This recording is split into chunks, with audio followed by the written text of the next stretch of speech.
Yate to say hello. Yate just means good. Everything's good. And I say Toikitlini Nishle about the water clan, where two waters, two rivers come together and become one. Ado Betani. Bashashin, um, my father's side of the family are from that clan, and there's different interpretations, but I'd like to say that it has to do with the vegetation, the plants. And then I got the bitter water are my maternal grandfathers, and then my paternal grandfather is Ashchi, and they're the ones that wear the red paint. So that's how I have to identify myself, being a Navajo woman. And they say that in our Navajo way of life, that if you know who you are, the creator will never um, be confused of who you are. He will always recognize you because you know who you are. And in the Bible, it says that. I don't have the scripture right in front of me, but where people have lost their values and their customs and their language, that those people perish. And so we distinctively, as a race of people, we have our own way of life, own way of food, own way of doing things and praying. And I believe that the Creator made us that way so that we can understand each other of why these things are put in place for us to follow as people. And so because we can follow that, then we can pray together, we can communicate together, and we understand the way of life. And I'm sitting in my car, I'm looking out at the park, and I see the trees that are bare from the winter. They're going to soon bud and have leaves again. And I see the totem pole, and I look at that as a tree of life. Life comes from the trees, and the trees are the ones that clean the air for us. The trees are the ones that bring the rain, the water. The trees are the ones that tell us that they've been here for, probably some of these trees have been here before we ever came into on this earth. And so trees have an important role because they some are evergreens, some are different types of trees, just like human beings, just different types of trees. Some lose their leaves in the fall and go through the winter. Some stay green all year round, called evergreen, blue spruce, and different ways of saying their names, pine trees. And so you look at life like that is the way that I look at trees, because sometimes I think to myself, I would be a tree today. I'll stand here and weather whatever the wind, the rain, the storms, and all of that. But then if you have your leaves and it's a nice weather, the sun is out, you provide shade, you provide enjoyment of the birds to come and sit on your branches, and they sway with the wind. And also the squirrels come, different kinds of animals come into the tree. And so to me, the totem pole is the tree of life. It brings life. It brings energy that is to rejuvenate us and to give us an understanding of the seasons, of the 4 different seasons of winter and spring and summer and fall. And that we know that we as human beings are like the trees. We grow from being an infant in our inside our mother, and we're born and we're brought onto this earth, and we continue to understand each other that way. My thing is we have to understand how these things all evolve, and that these things were put here for us so that we can learn about ourselves, learn about how to get along, learn about living with the animals, living with the plants, living with the earth, living with the what we call in my language, Father Sky, the heavens, and Father Sun, the sun, and the moon. All these things, they all work together. Father Sky, Mother Earth, Father Sun, Mother Moon. And so everything has its purpose, everything has its order. And so God made it to me. I grew up in a church. I grew up in a boarding school that was run by the Methodist Church. And so I learned these things. But at the same time, in my older years, I learned about my Navajo people and how they live and their values and their principles and how they value the earth and how they don't say, this is my land, and they don't take claim to it. And they say that the land belongs to everybody, and that all that lives on that land belongs to everybody. And you only take what you need, was the way it was taught to me. And so I grew up like that. And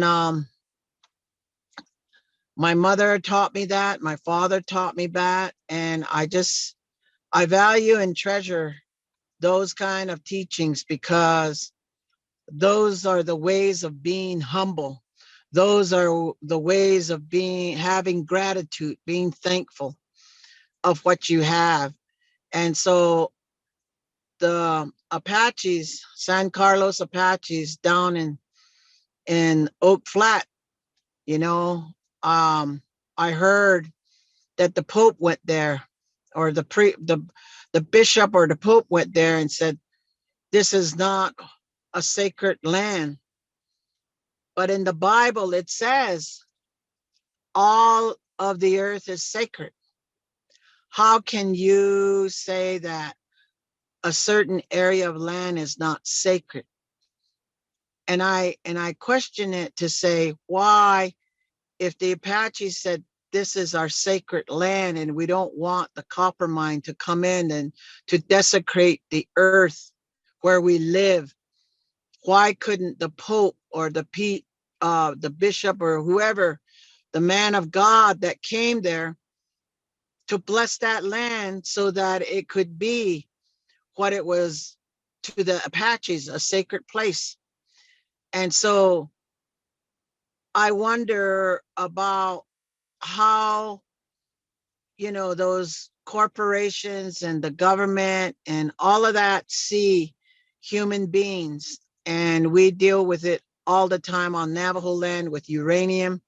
We deal with it with coal mine. We deal with it with natural gas. We deal with it with oil. And so our land is polluted. We just met with some young, not young, but elderly women that said they worked at the mine where they had the big spill in 1979 at a place called Church Rock. And those ladies were crying and saying, nobody has come all these years to clean up, and we still live every day with the uranium in the air, and as the wind blows off the tailings, and feeling their heart, their pain of, this is where we live. This is where we were born. My mother was here. My father was here. And to see that, it's heartbreaking. And so I believe that people suffer so much, and I know Navajo people have suffered, and I'm asked to speak with the University of Connecticut, the Yukon, to talk about the health of people on the Navajo reservation. I'm asked to speak in Toronto at the Magellan Institute to talk about the health of people. So I do those things and I talk about it and say how researchers can research the badness and how contaminated things are, but then we never talk about the people that suffer, the people that are crying, the people that are hurt and have health problems. And we don't talk about that. We don't try to bring solutions of how to correct those health problems, contaminated water, contaminated land, and the air is contaminated. The young people through the new generation, they're having babies that are uranium affected. And so it goes on. It's a slow process of genocide. And I live with these people. I hear these people and I work with these people. I've taken the Navajo Hopi land dispute, Navajo people that were about the coal, and there was a land dispute, and they took their complaint to the United Nations in Geneva, Switzerland. And I think I know what I'm talking about. The hurt and the pain of sacred sites are real important to Native American people, and Native American people know the earth, know the sky, know the sun and the moon and all of cosmology and how all those stars come out certain times, certain seasons. And God made it that way.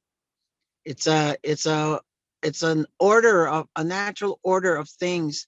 And that's how we orbit around those things as human beings, like plants orbit around different the sun and different ways in the heavens. And so I just want to say that this is my take on how we have to be spiritual. We have to be about prayer, and I believe that prayer answers so many problems, because there's nothing else you can do. You can't go to drinking, you can't go to drugs, because that's just more problems. But if you go to prayer and you sacrifice your time, there are many blessings in those ways, because people need that. Mind, body, and soul. You have to feed your mind, you have to feed your body, but we fail to feed our soul. And I think we need to feed our soul to understand what's coming.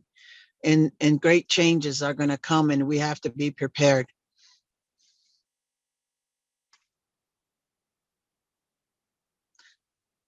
Is that my 15 minutes? Sorry, that was only 7 3/4 minutes. So, Esther, excuse me. Let's see. Well, let me back up here then. Go ahead. A year ago in May, we came to the Gathering of Eagles.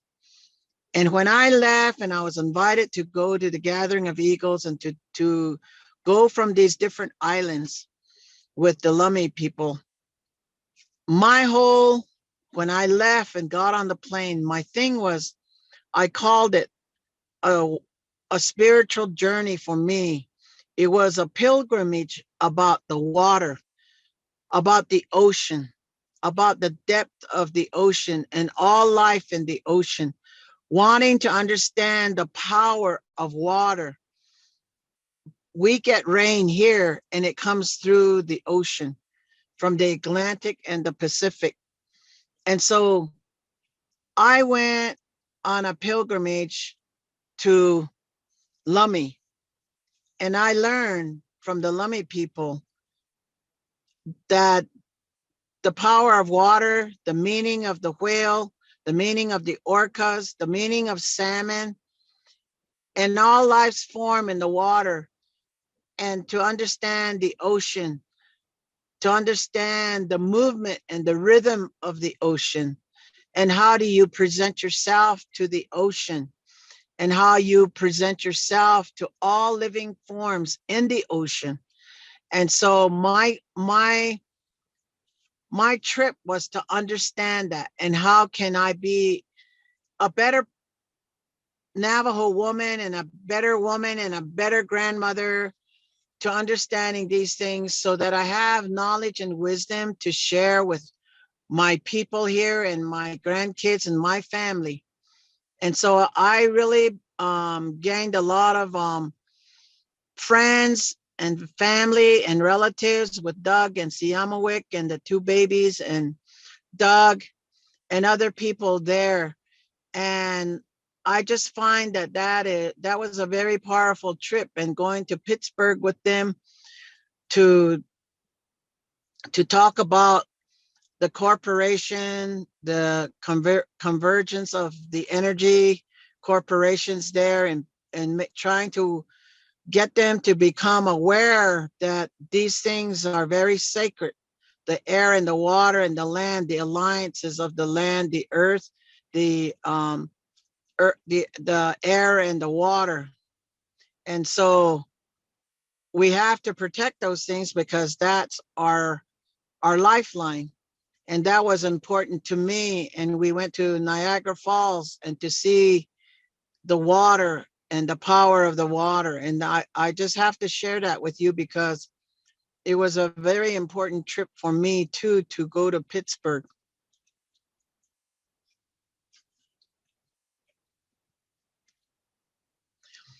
And so when Freddie said he was going to do this for the Apaches, and it's not easy. Anything that, in my Navajo way, they always say anything that's going to be good is never easy. It's hard, but you have to stand on one thing, and that's prayer and your faith in the Creator. And that way you can find a way, a direction, and it will provide what you need to make those things happen. But you have to be courageous and brave, and have a soul that has a lot of faith in your belief that there is a Creator that can help you. And I believe that carrying the staff of an eagle is a very powerful symbolism of what law and order is. Because on every government paper, you see an eagle. On every dollar bill of any type, any number, has an eagle. And to me, carrying that staff is very important to bring to Oak Flats and to the Apaches, because the case is going to go into the Ninth Circuit, and that law and order is there, and that the Creator and I always say, Moses had a staff. Moses went up into the mountains. Moses talked to God in the burning bush. Moses tapped the rock and he was able to draw water and certain things. And the staff has a very powerful message to tell us that we all need that staff for our own principle and our own discipline.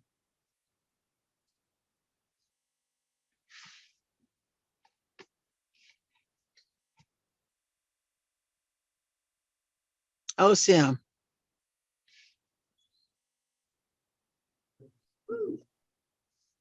ACM.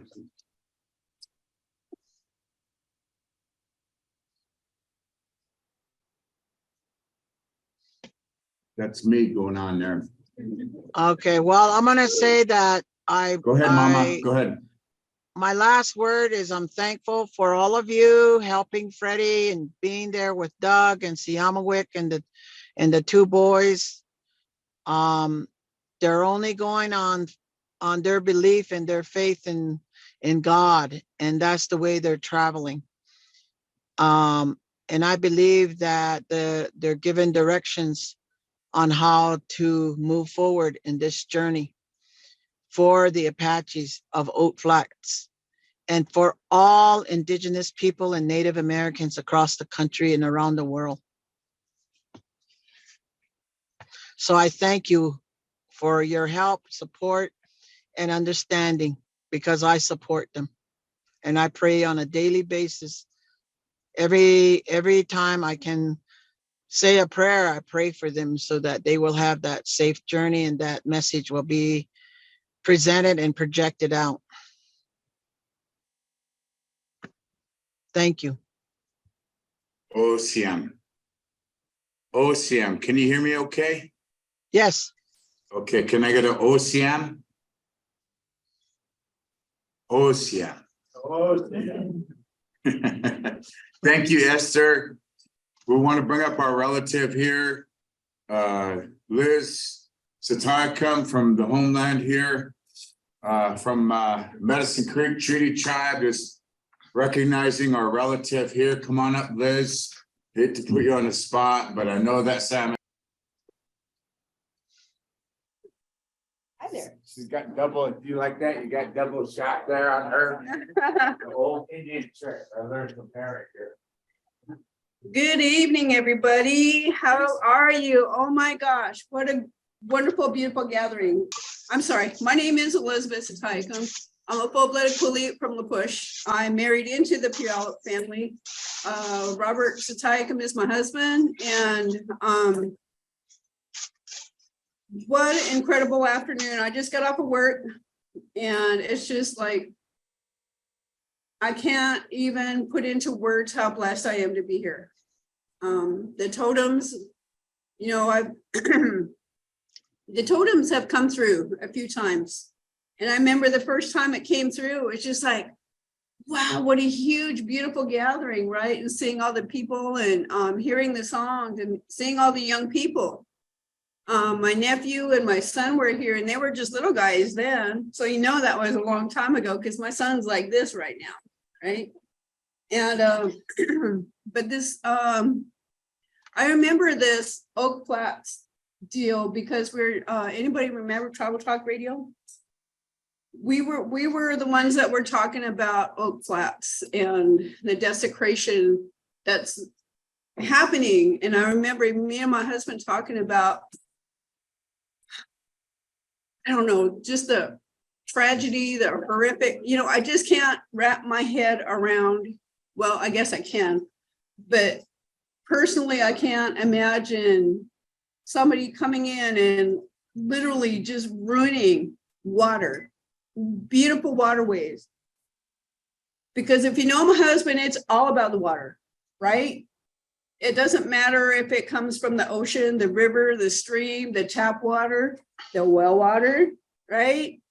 And it's just like, because if the water's no good, there's no life. There's no quality life. If it's trash, there's no quality life. And it's just, you know, even back then, you know, Oak Flats, and as far as it's come around, it's just, you know, everything that they have to go through right now. And so I'd like to raise my hands to the cooks. Thank you. Thank you, thank you, thank you. Not sure who put this all together, but I appreciate everything. And I appreciate my 2 minutes up here to say, you know, Esther, may this totem bless your reservation.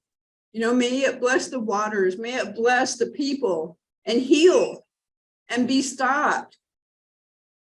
You know, we have to keep standing up for the water, because if we don't stand up for the water, no, who else will, right? It's all about the prayers. It's all about our energies. It's all about our good thoughts. It's us people that are right here and online. It's us sharing the word out, putting the word out. You get to go to your communities and you get to say, hey, guess where I was today? The beautiful totem, right? It's not just a piece of wood. It's not, it has a spirit. It has a story, you know, from the makers and the journey that it's going to go on, and all the people that are going to think, wow, what's that? What is that? You know? And it's just like so amazing that my hands just go up to you guys. My hands just go up to you guys, because there's no words that I can put to the work and dedication that you put into your work, and I appreciate that. And my prayers go with you for me and my family. And I appreciate everybody that's here tonight. Relations. Okay.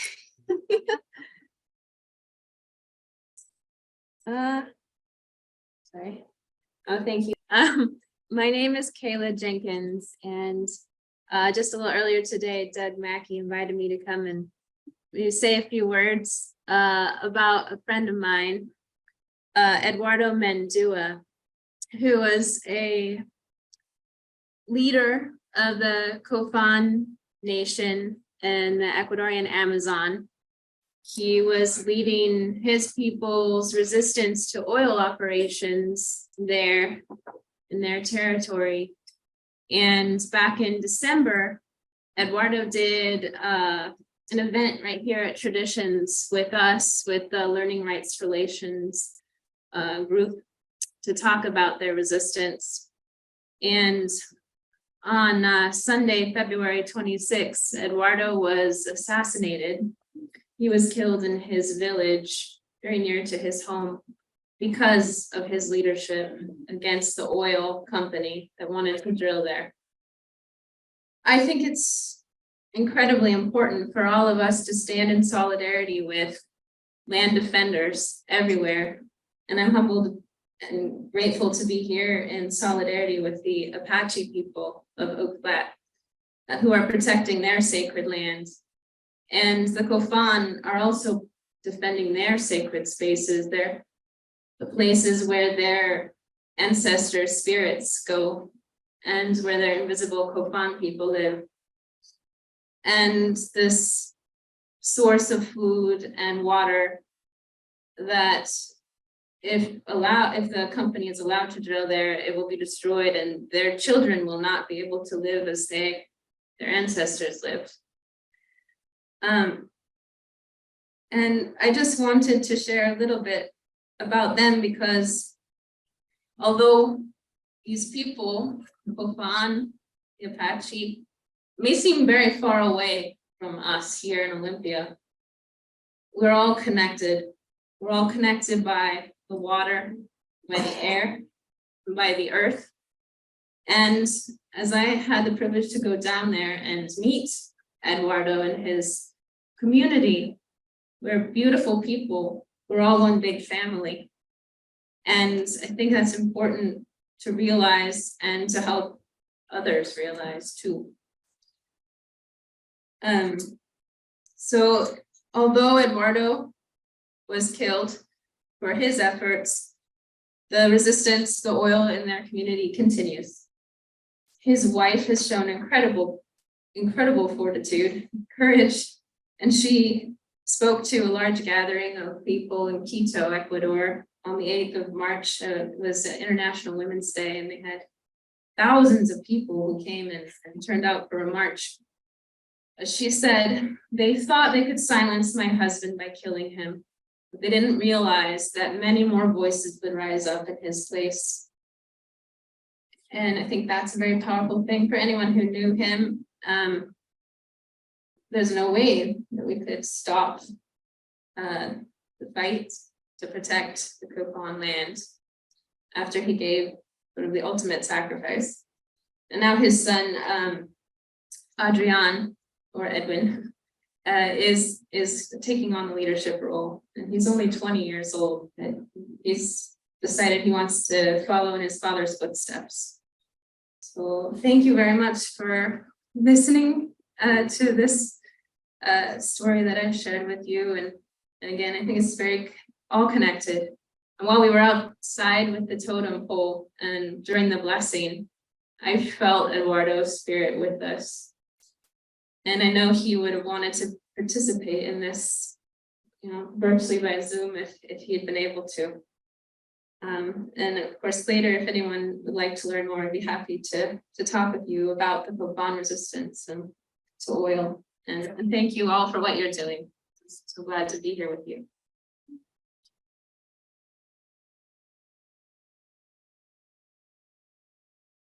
My name's Mary. I live in StehChass, Olympia, and I'm grateful to be here today to add my prayers to the totem going to Oak Flats and see dear friends here and join my prayers with all the prayers of you and everybody who's already prayed for that totem and its work, and everybody who's going to pray for the totem and its work on its journey to Oak Flats. And I wanted to pray and say words for safe travels for Freddie and Doug and his family and everybody traveling on this journey, and make special prayers for California as they pass through California with the flooding and the uncharacteristic snow and dampness that the state is facing. And I know this totem will there'll be healing for the people and the land it passes through on its way to Oak Flats, and everywhere it will build on its strength until it arrives at Oak Flats to stand powerfully strong and to protect the sacred land of the Apache and the other tribes in Oak Flats. And I wanted just to add about praying for the sacred sites and wanting to protect them. I had been someplace and I got a book on sacred sites, and the author of it, I think it was Urok, he signed it, Keep Fighting for the Sacred. And I shared that with my dad, and he was at a conference, and he of people who care about the environment and the native landscapes in the deserts in the Southwest. And he said, keep fighting for the sacred, and everybody in the room spontaneously repeated, keep fighting for the sacred. And so I want to honor my dad's memory today too, for that piece of history that we shared, and these words of I want to encourage this work for protecting the sacred sites in Oak Flats. So I'm grateful to be here and to share these words and add my prayers on this journey.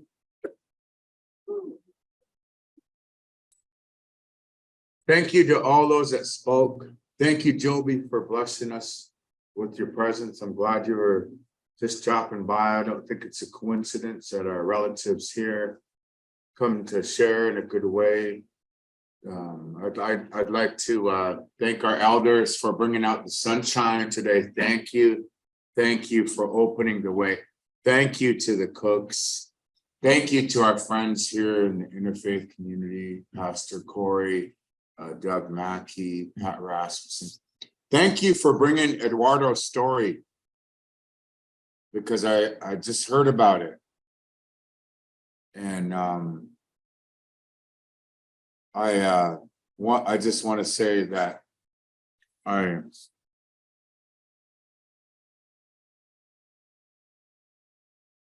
sometimes when you do this work, you have to remember that corporations are people too.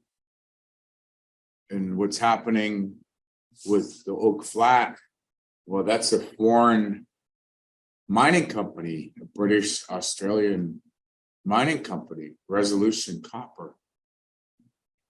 So think about it. We the people, as Americans, we American Indians have been American citizens since June 2nd, 1924. And as citizens, as Americans, we the people, Sasiak Jewel always says that. We the people. Think about that. Not we the corporations. Corporations, number one, don't have a soul. They don't have a heart. I don't think they really, you have to understand, they don't sleep. And now with AI, they're kind of conscious, and not saying that you have to now really be careful right here, this inlet. I'm not saying that Mount Rainier or where we live, it's Mount Baker, went off you know, it went off, 652,000 years ago. Well, it goes off every 625,000 years. So, and then even out here, when we was on Lummi Island, our relative from Alaska, Jim Thomas, Joby, Uncle was there. He said, the indigenous people are going to help. He said it to the crowd, we're going to help you survive. We're going to help you get through the climate change. He said that. He said, think about it though, all the indigenous people, we've survived the Great Flood. We've been here since, let's just talk about, some of the ancestors that have been here since the last ice age. So climate change is nothing new. That's how Al Scott, when he shared that, I remember him talking about the Cholami, since Cholami, when the ice sheets covered the Puget Sound here and they started melting and the land started showing itself. And so, our when the Cascadia, and I have a lot of geological friends that work with the government, and I'm not saying I believe in the science, but COVID, I was on council, I believe in the science. Okay. I also understand and have to believe them that if they really can determine the last time Mount Baker went off 652,000 years ago, I was like, wow, you guys are good. But the same out here with the Cascadia subduction zone. And we know our relatives that live along the California coast, and when those big waves, the tsunamis, they call them, but it's all going to come right here. You have friends in Olympia that live down by the water. That's what Jim was talking about how, I don't know what we're going to do. I feel like I was sharing with Uncle Doug about, I just wish I could just tell everybody to help do a subduction zone tsunami drill on May Day every year. And just everybody do it in the Puget Sound. Just everybody. If we can be prepared and know when disaster, nobody wants disaster. I don't wish it for any community. And that's what our relative from Vancouver Island shares about the totem pole, how it's not safe. This is just us right here. And the energy everyone's giving to Sitkikatum and Siamawat and the boys, and Jewel, and then the Apache Stronghold and their relatives. So this is our medicine. This is our final departure threshold right here in the next 48 hours. And so when you see us live next time, because we haven't been live, there's a reason. Because that sacredness of all of our gatherings. Today just happened to be awesome. This is our technology. This is how we're there and how we're able to continue to share just a little bit more about our neighbors, our friends, our allies, our relatives around Indian country, just protecting their standing up. You guys have the voice. You guys are, Eduardo and him being here. Just, that in itself, when you said that, it's just the whole, I feel that our indigenous voice, like Joby knows this, our indigenous voice, maybe just us, a couple of us here, Mary and Liz, but when we bring everybody together, in the words of Wendsler, he says, that's what makes us family. That's what makes us remember each other. That's what makes us say, I will remember Eduardo from today on and his sacrifice. I will remember this day for the rest of my life because he sacrificed, he stood up for his family, his elders, the women and the children and the future generations not yet seen. And that in itself gives me hope that maybe I do have a target on my front. Maybe it's back here. Maybe they're gonna stab me in the back. Maybe they're gonna come at me from the front. But I know with the good conscience that all the good work that we do together, should it be my day? I don't know, because that's the Creator is the one. But we have to stand up for what we know is right as human beings, stand up for our relatives. I'm not prophesizing, I'm sharing with what Uncle Jim Thomas shared about how we're going to get through all of this together. Because that tsunami is going to come all the way, what? Into the South Salish Sea. Where is it going to go? It's going to come right up here. And who knows how it's going to be? I don't know. But we're just saying that. We're friends, we're neighbors, the treaty, Medicine Creek Treaty, what was it, December 27th, 1854? December 26th, 1854, the Medicine Creek Treaty. So they signed that treaty. We're Treaty of 1855, Point Elliott, June 22nd, 1855. So we're neighbors forever, as long as the grass grows and the treaties are signed. And I ain't gonna tell you how many times the treaties have been broken, but we're standing up. We're saying no. No, that's what the Apache are saying. They're just doing it in a good heart. I know it's almost 6 and I could talk a little bit more about my heart to the cook. Thank you. Wow, my Indian is well fed. I'm almost going back there for a 4th bowl, but I'll ease myself because I got to get into traffic. But I just want Uncle Sitka Kadam to come up and share, with you. Thank you for that story. Thank you for being here. Siam Siaya, my relatives, friends, brother, good to see you. Thank you. Thank you. Continued blessings to each and every one of you. We hope that you find your home the way you left it. And we see you down the road. And like my dad always says this, I love you. We don't hear that enough from men, our family, our friends, but he used to say that. Just say that. Turn right now to the person. He used to say that when we'd be in the longhouse. Turn to him and say, I love you. Thank you. Introduce yourself. We're all family. That's what this is about. So ACM, thank you. ACM. Sitka Kadam. Brother. All of you for taking a breath of time. Haishka.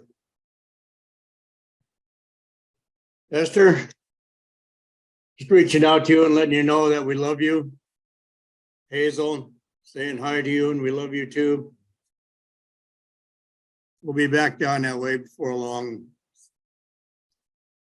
To each and every one of you that's out there, this is just a breath of time that you have to come together with one heart and one mind.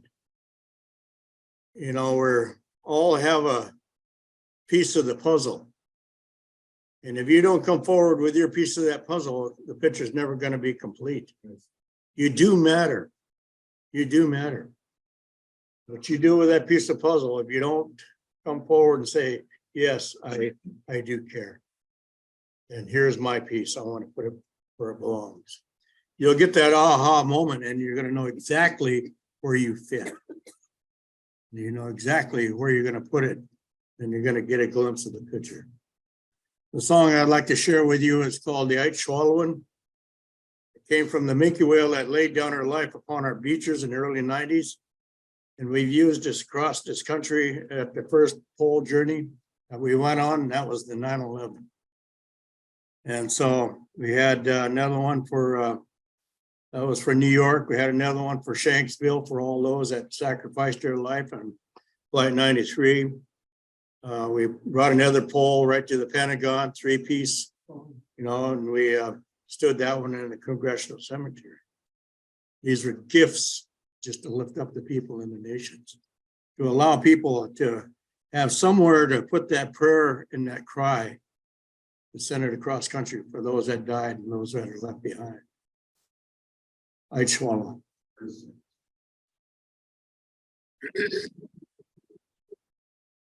I'd swallow and sin. I'd swallow and sin. I'd swallow and sin. I'd swallow and sin.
That song came to us from a minke whale in the early 90s when she laid down her life upon our beaches.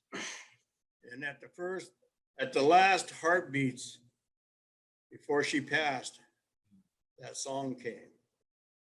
And she left that song with us, and she was telling us to be of one heart and one mind. Little did we know when we received that song back in the 90s that we would use it going across this country at 9/11 for the Healing Pole journey. we sang that song and it drew people together to come together with that one heart and mind, to put their hand upon that pole, to let that cry go and send that prayer across country. It worked. You know, it wasn't what we were doing, is what the Spirit was doing, what the Creator was doing. You know, and he just opened up that door, and we're still here 22 years later, you know, for one cause or another, you know, and it seems like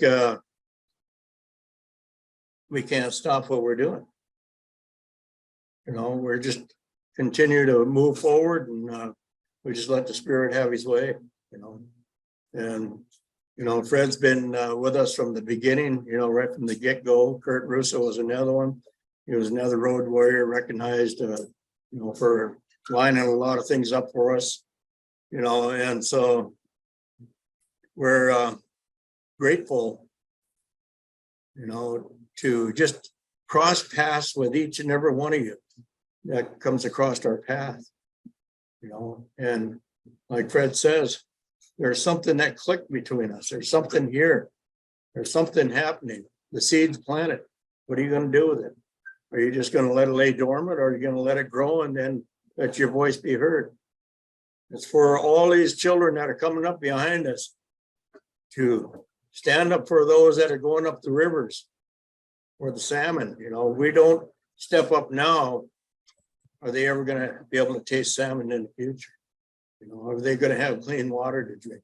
Are they going to have clean air to breathe? You know, like I said before, I don't want to be the one that tries to find an answer for them when we all get to the other side, the spiritual realm. You know, all these young people are going to come up to us and say, why didn't you fight for us? Why didn't you fight for us?